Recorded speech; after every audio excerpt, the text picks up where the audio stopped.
새누리당 국회법 개정안 시도 이번이 처음은 아니죠. 과거 국회에서도 정부를 상대로 입법권 무력화를 막겠다면서 국회법 개정을 시도해 왔습니다. 여야는 당시 처한 상황에 따라 입장을 바꿔왔는데요. 그동안의 논란의 과정, 김승환 기자가 정리했습니다. 국회법 개정안의 핵심은 정부의 시행령에 대해 국회가 수정이나 변경을 요청할 수 있게 해 입법 통제권을 강화하겠다는 겁니다. 지난 2015년에도 당시 야당인 새정치민주연합이 관련 법안을 냈고 여당인 새누리당이 공무원 연금법 개정안 처리를 위해 이를 받아들이면서 국회 본회의까지 통과했습니다. 국회의 시정 조치 요구에 대해서 강제력을 부여하자는데 서로 합의가 된 것이라고.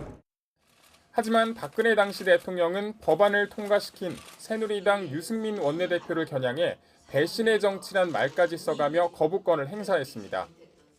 당선된 후에 신뢰를 어기는 배신의 정치는 결국 패권주의와 줄세우기 정치를 양산하는 것으로 반드시 선거에서 국민들께서 심판을 해 주셔야 할 것입니다.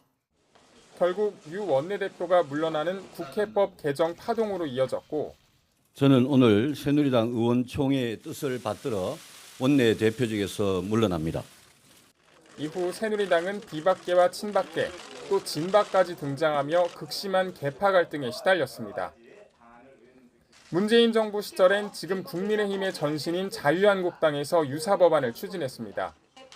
당시 조국 법무부 장관 수사가 진행 중이었는데 정부가 피의 사실 공표를 못하게 공보준칙 개정에 나서자 이를 막기 위해서였습니다.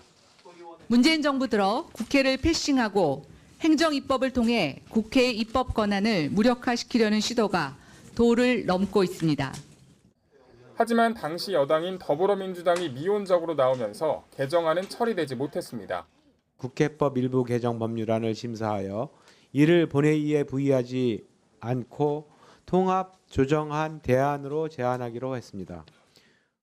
여야가 뒤바뀐 상황에서 국회법 개정안은 다시 쟁점으로 떠올랐고 각각 정부 견제와 삼권 분리 위반을 내세우는 목소리 역시 공수만 바뀐 채 재현되고 있습니다.